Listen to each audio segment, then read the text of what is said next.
Sie hören Sport und Musik.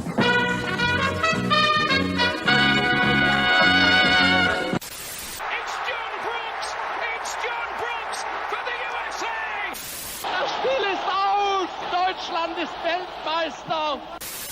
In a world where fans fight over whether to call it football, or soccer, two German men defy the odds and call it Fußball.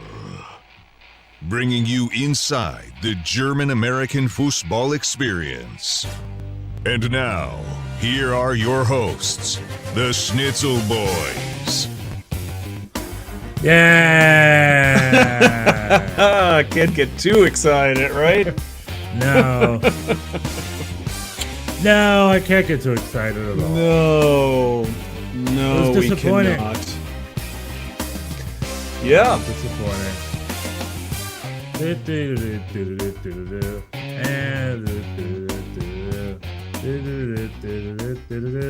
There we go. Slow fade. Slow fade. All right. Welcome to the Schnitzel Boys. Welcome to Schnitzel Boys World Cup Special. First of many. We are here after Instant reaction.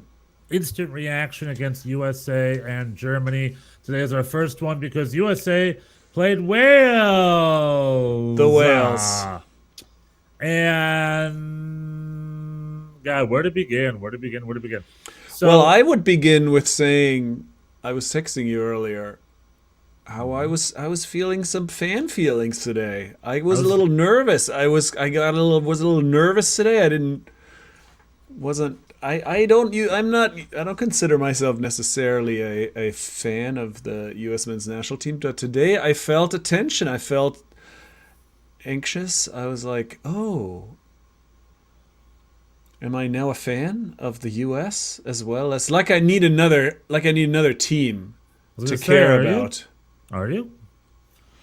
Well, I mean, my body seems to think so. I definitely was. Yeah, I was a little nervous. I guess I was also feeling. Yeah, I want them to do well. Yeah, I mean, I don't think I'm not crushed. I'm not like if this. I don't think I feel the same way as I feel about Germany. Germany's still, Germany the World Cup. There's nothing. It goes deepest for me, but. I don't know. I was definitely feeling engaged, and then the first half was beautiful. Yeah, it really was. How many NYCFC players are on the German national team? None. How many NYCFC players are on the U.S. national team? That are going to get any minutes? Also No. none. Well, just no. In general, one. Just Sean one. Johnson. As well as a couple Academy alumni in Gio Reyna and Joe Scallett. That's right. Unless I'm missing That's it. true. That's true. And Timo Weah's from Queens, apparently, or whatever. I guess I don't know if you ever spent time at NYCFC, but he's from Queens. He did not. Anyway, plus we had a couple of New York Red, Tyler Adams and Tim Ream out there, both Yeah. probably arguably the two best players on the pitch were Tim Ream and Tyler Adams. Arguably. Tim Ream and Tyler Adams were the two best players on the pitch. The pitch. Perhaps Tim Weah was good too. That's right. All from New York City or the New Jersey area. So good on you for rooting for the U.S. So yeah, we came out first off. I just want to say, let's start at the beginning. World Cup is here, and I'm a kid in a candy store. I love this damn tournament. Do I love Qatar? No, I'm extra furious. Do I love Fox Sports' coverage of Qatar? No, we do I'm not. extra furious about that. The Spanish language coverage is doing it right. England's doing it right. Germany's doing it right. Fox, no. They're like, yeah, we're owned by Qatar. Everything's fine. Well, that's what happened, right? They were only because they were sort of furious about this scheduling change. They got a little refund, right, on their rights package from the federation, and so they weren't going to really even send anyone. Initially, they were going to just do it all remote. Apparently, they weren't going to send any. All unrelated. I think that's all unrelated. Well, it's related in the sense that then I think Qatar Airways stepped in to sponsor their coverage. and that's how they were able to ramp up this. So I think that has probably something to do with their relentlessly kind of tournament booster attitude. I don't see Qatar Airways. I see the Qatar National Committee for Inclusion and Development and Identity. What the fuck is it called? Some dumb fucking. Anyway, nonsense. somehow Qatar, which apparently is correctly pronounced Qatar. Qatar. So they talked about the Iranian politics all day, but they didn't talk any Qatari politics, Right. including the big hot topic, which was FIFA's forcing all national team captains not to wear the rainbow armband because Qatar has banned the rainbow, even though they have this whole all is welcome nonsense. Grant Wall was denied entrance in the stadium because he had a rainbow on his shirt, famously. I think he had to muscle his way in or whatever. But anyway, I just want to say that the off-field is a dumpster fire. It really is. The games are great. The World Cup is starting. They're playing. It's lovely. I love it. I freaking love it. Qatar was very outclassed by Ecuador. I hope they lose 3-0 every game. I hope they're the biggest embarrassment of all time because they do not deserve to be here. I mean, it is. Italy wasn't good enough for this tournament, Bjorn. Just to put a little perspective. Right. A little perspective. Qatar, on the other hand, is there. Well, they Qatar paid big money. String... Big money to maybe lose 3 games. We'll see. I mean, it feels a little bit like reverse sports washing, right? In this situation, because Qatar, they nobody cared, right? I had no opinion about Qatar as a country, one way or another, until 10 years ago, and it really has hurt them. Now it's like, wow, this place I knew nothing about is a real piece of shit. Sucks, yeah. Wow. And I don't think, and I think they've already lost that battle, right? It's not gonna, no matter how this really goes down in detail. They soft lost it, and now everyone close to them is losing their battle too. The FIFA president just probably lost himself his presidency with his terrible "I'm gay." I was made fun of because I read Freckles' speech. What the fuck he's talking about? That was wild. So he's gonna lose his position for this. Maybe not. We'll see. I don't know. You have more faith. You have more faith in FIFA than I do. All I know is I'm losing all the last respect I ever had for that guy. But it doesn't matter. All the off-field shit's a dumpster fire, and the fire's getting bigger and bigger and bigger. Yeah. No beer at the stadiums. I mean, what the fuck? Women have to go I think that's fine. I think that's what do you mean it's fine? You just say. Well, I mean, I think in theory it's like if you're going to a country and they have local traditions, I think it's okay to respect that. However, they obviously made a turnaround in the last 48. It's just it's the way it happened is just an expression that FIFA is completely in their pocket. Every FIFA representative is really just a spokesperson for the Qatari government at this point. So there's really no space between the two of them, and so they just get they just do whatever they want. Now, hold on, Bjorn. Hold on now.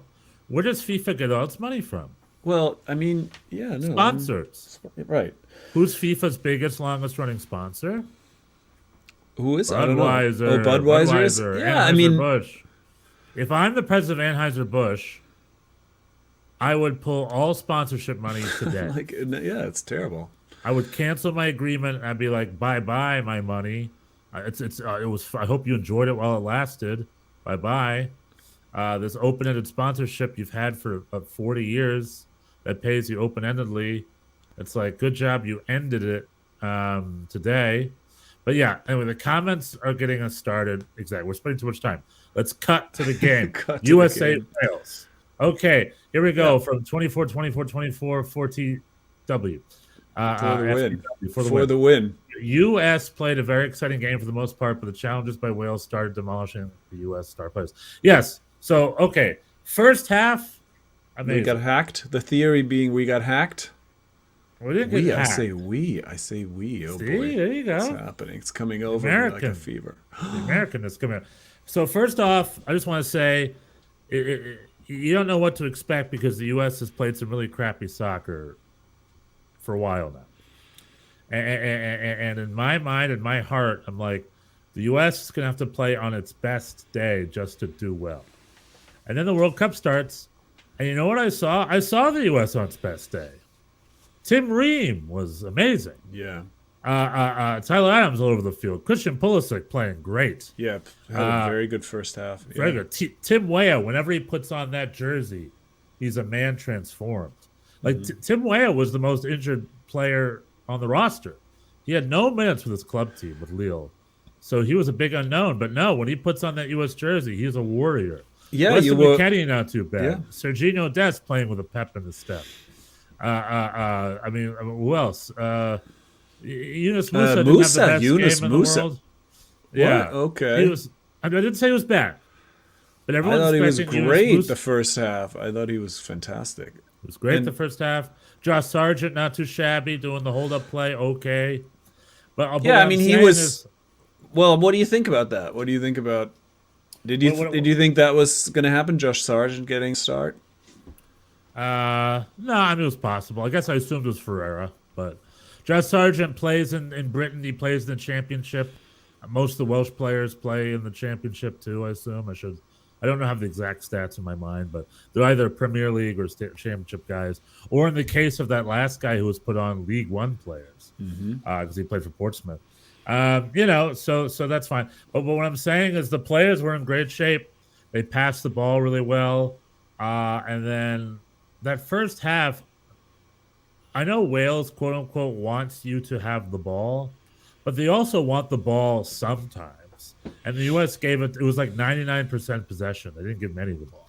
Like, it's all our ball. The minute you get the ball, we'll take it right back. And the U.S. were doing exactly correctly. And they scored that great goal, by the way. Great goal. Yeah. Turnaround, pass. Timo Weah didn't hold it, nothing. Just a pinpoint sniper, one shot in, right past the keeper. Confident with swagger, like a dominant team. And the last player to score against Wales at the World Cup was Pele, as given to us by Clint Dempsey at halftime.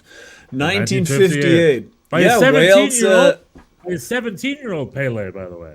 It's not just Pele. It's it's like young Pele. Yeah.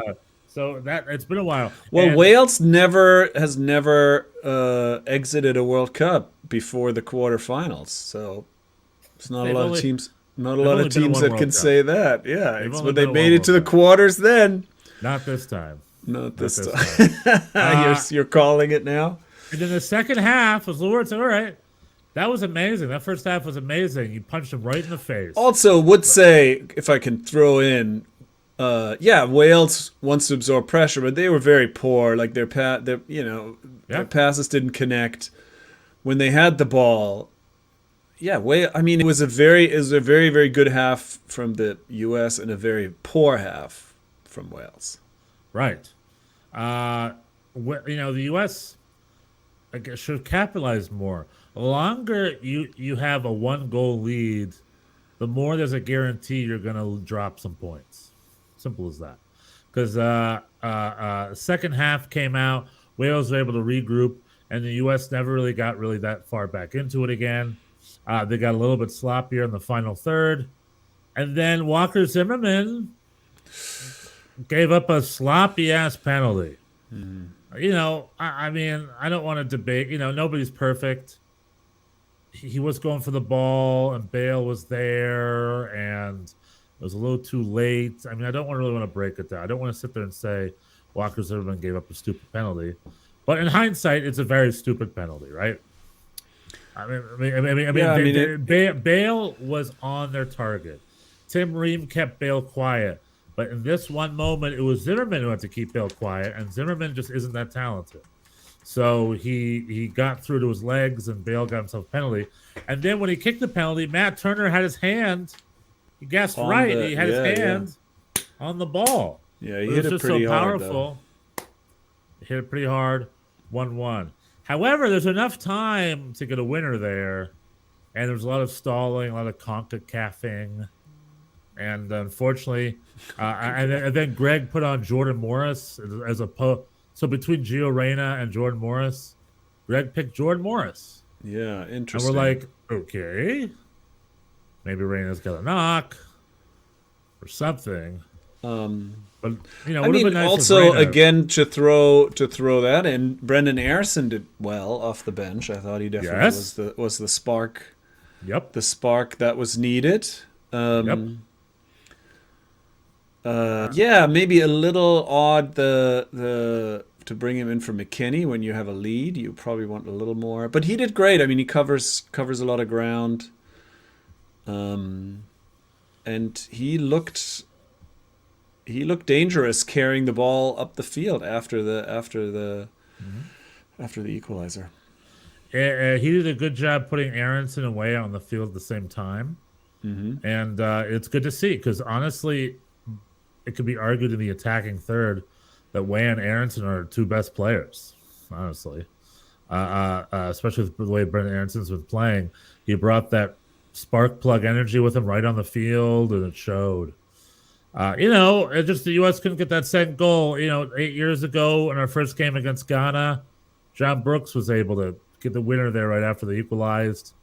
Here was that same situation. Wales equalized, but the U.S. couldn't get their winner. There was no John Brooks on the field to get that header. The U.S. is poor on set pieces. That's never changed. That's something they never fixed. Yeah, I think I would say in terms of the offense, I thought they, like you said, they played well through the midfield. For the final, the final pass really only connected at one time, and really there weren't any other great chances. There was a lot of blind crossing for both sides, really, that didn't seem super promising because they don't get that many people forward. There was one header from Sargent early on that hit the post that was that had a chance, but after that it just seemed a little chaotic. You have these lobs into the box, and then you're also vulnerable at that point to counterattacks.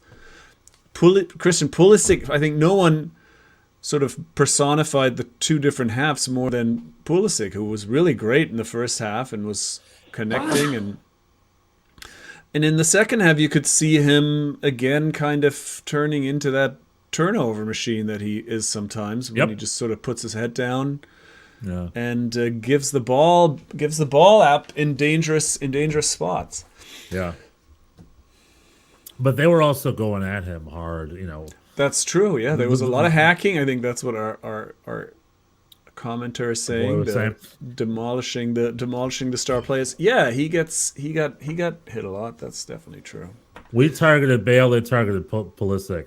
That's the one thing, right? Both teams could agree on that. The ref was not great. The Qatari ref was had a similar performance than the team the day before. He did not. It was not a good performance by the ref. He couldn't decide what is a yellow card. It was pretty inconsistent.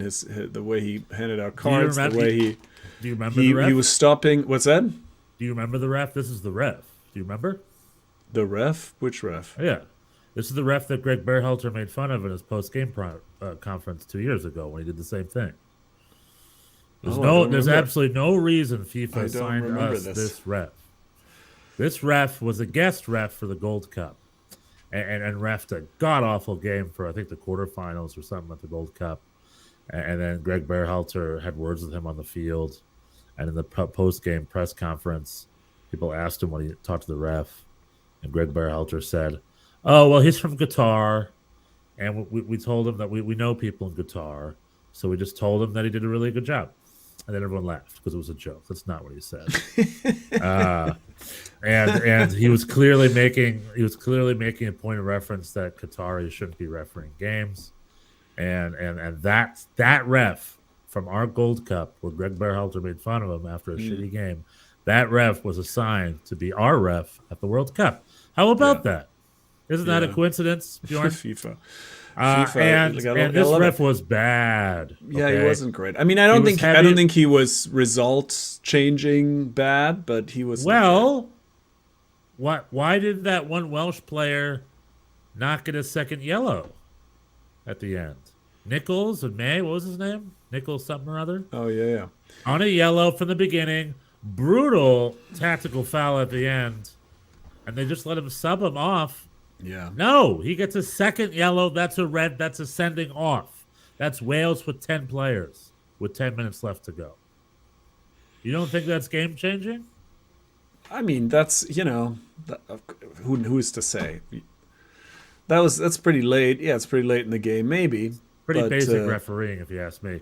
Yeah, he did not have a good game. He was heavy with yellows at the beginning and then light on yellows at the end. Yeah, made no sense. I mean, he handed out a lot of yellows early, but that failed to sort of. He still never really got control of it.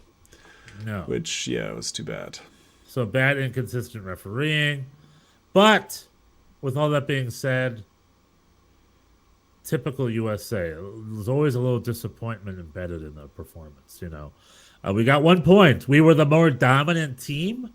But you don't get dominancy points. So nope. They both got 1, and now the U.S. has to lose by less goals against England and win by more goals against Iran, and then getting through, which they can do.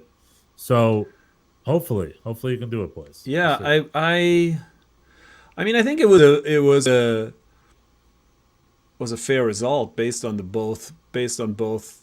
whole game. I think. They really kind of fell apart a little bit in the second half, and so they had it coming. But it's after halftime, you kind of think ahead. You're like, oh, they got this under control. They're going to establish themselves as the number 2 team in the group. The England game becomes bonus. Anything they get out of it is gravy, and then just have to see how Wales does against Iran, to see how the final game goes. So yeah, it was disappointing, but it's a young team. They do not have that kind of they're not at that level where they can just sort of run out games where it's like, oh, we have a lead, we're going to be in control. It got pretty chaotic in the second half, and they made Wales look better than they are. I guess we'll find out as this goes on how Wales. It's always hard to say, right? With the first game, same with England and Iran. Is England just really good? Is Iran really bad? Time will tell. Yeah, we'll see what the second round looks like. Hopefully Iran wakes up because they're going to go after Wales just to salvage some sort of face. But my prediction for the U.S. was 5 points. I predicted a tie against Wales, tie against England, and win over Iran. That is still happening. Hopefully the U.S. could maybe pull off a little bit of a miracle and smash and grab a tie against England. Maybe the U.S. could do to England what Wales did to the U.S. today. Maybe what comes around goes around. I can still be hopeful. We didn't lose. It wasn't a blowout. They came out there. They played well. They played fun. And I think this 1-1 frustration might serve well to them. Like you said, it's a young team, and these are the lessons that they need to learn. And these are the lessons that will make them better players. Exactly what you said. It is a young team, and stuff like this is going to show. And it did. But, a lot of positives. I thought the player performances overall were pretty strong. No one was noticeably weak. Matt Turner did a save when he needed to. Matt Turner was pretty solid. No one on the field for the U.S. was particularly weak. I can't really think of anyone who's particularly weak. Even Serginho Dest maybe was bad with his defensive performances. We know that, but he was very fast. He was very on point. He's just such a saucy. He's a saucy little attacking little player. And sometimes he gets caught and has to run back. Yeah. And Tyler Adams has to cover his ass. It happened, I think, 2 or 3 times. Tyler Adams was great. I thought, I don't think. I guess if you wanted to nitpick, I think Kellen Acosta, I didn't think was so. He's just. Once they were trying to get the lead back, it's just then you don't have Musa, you have Kellen Acosta, who's not as much of a ball carrier. So Jordan Morris instead of Gio Reyna is a question mark. There was just a little bit of Haji Wright was really quiet. We didn't see anything from him, but that was all pretty late. It was just a kind of chaotic, as much as the first half was they were in control and the press was working, and it was just they just invited chaos into the second half and then got punished for it. It was nice to see them kick the ball in the box finally. That's good. They usually don't do that. They need to be better at that. They need to work on that. They need to work on their set pieces. They need to work on their crossing. Something they never really did much throughout all of qualifying. So they're playing catch up on that. They don't really have a number 9. Sargent and Haji, right, were both relatively ineffective as far as number 9s go. So you got your goal from Tim Weah. You got your attacks from Christian Pulisic. You got your attacks from Tyler Adams and whoever. It's not your number 9 that's been the threatening on goal. It's been the players and the wingbacks, doing that stuff, which is how they're built. So a little deflated, but I'm pretty happy with how the game went overall. It could have gone worse. You'd want it to go in. You want them to beat the crap out of them or at least get the 3 points against Wales, but that's not what happened, which has been our pattern throughout all of qualifying. You go into these 3-game windows being like, we're going to get 9 points, and they get 5 instead.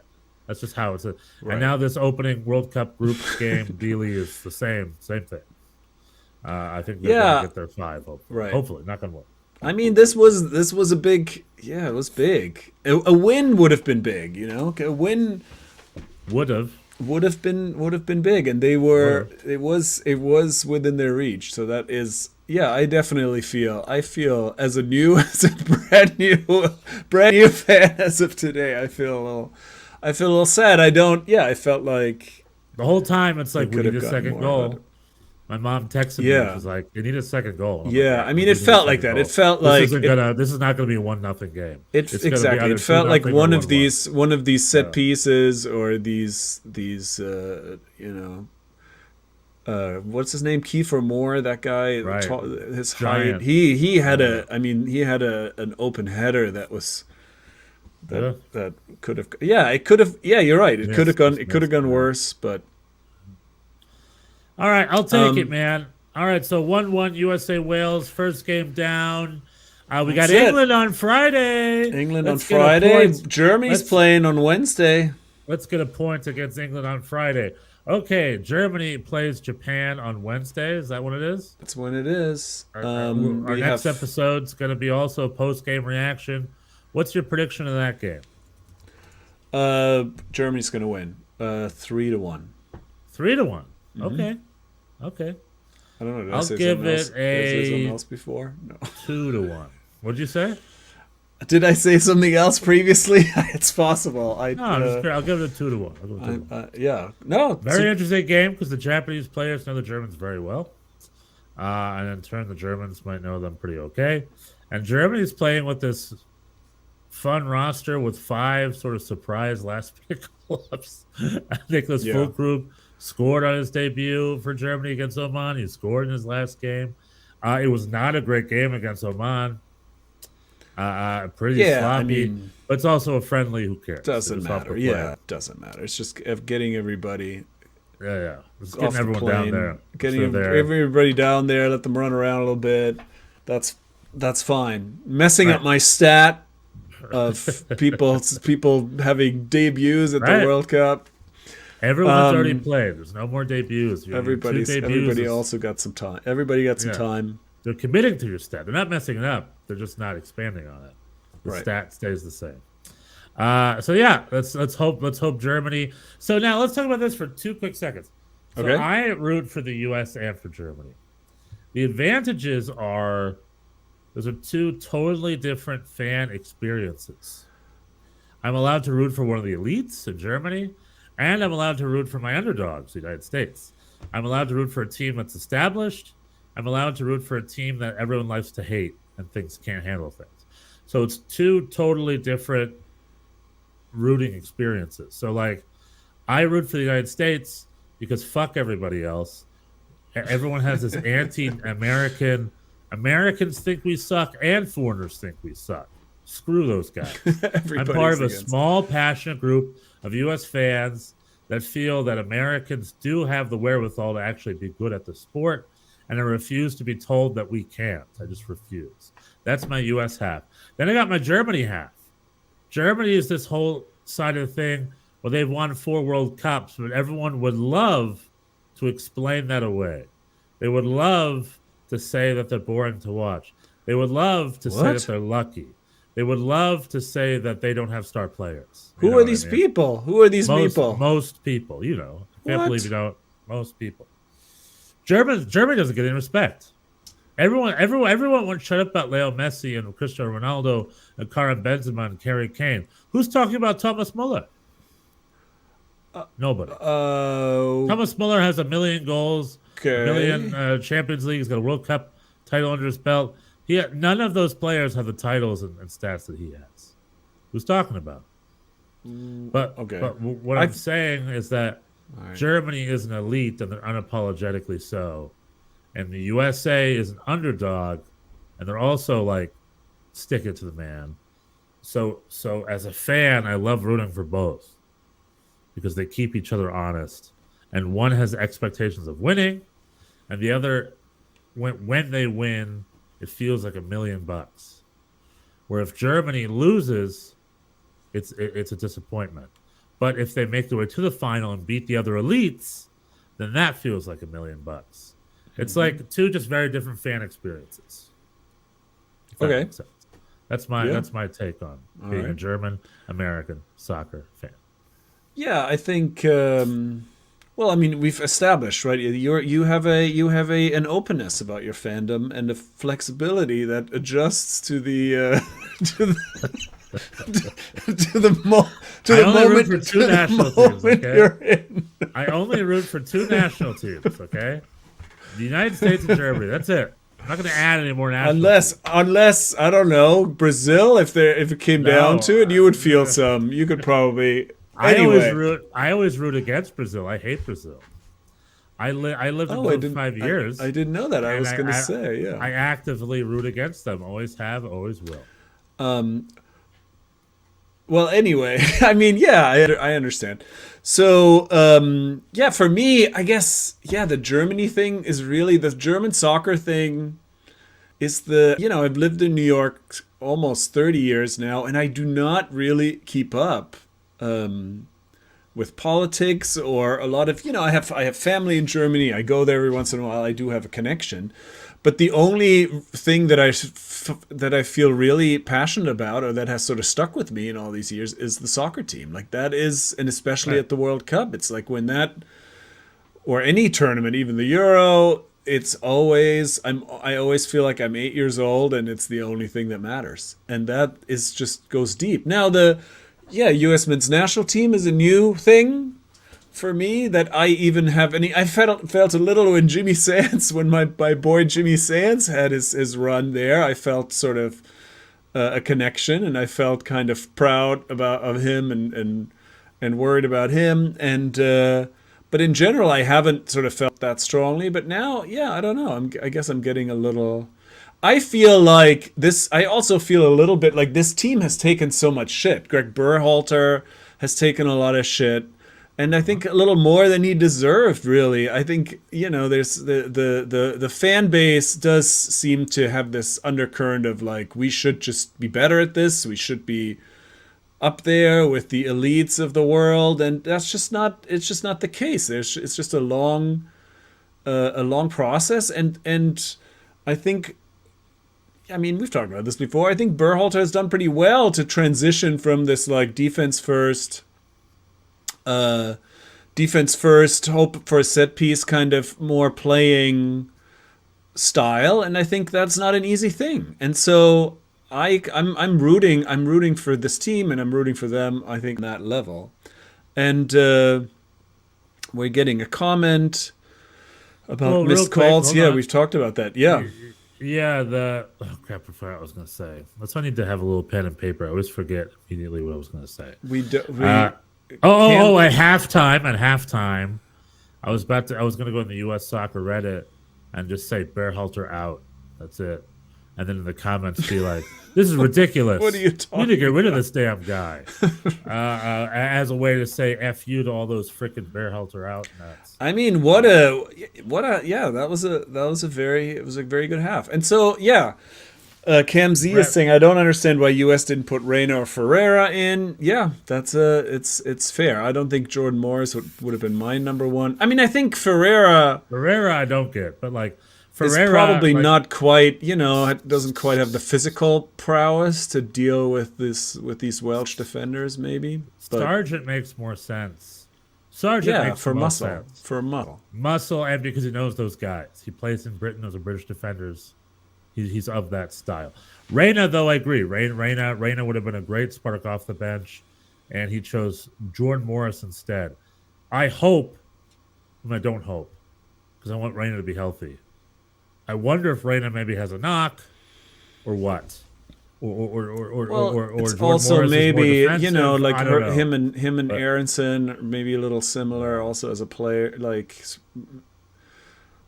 probably one or the other. Maybe you're bringing in. I don't know. We'll see what happens next. I will pray tonight. I'm praying to the Lord above, and I'm praying that Greg Berhalter searches deep in his heart and finds a place for Gio Reyna and Christian Pulisic to be on the field at the same time.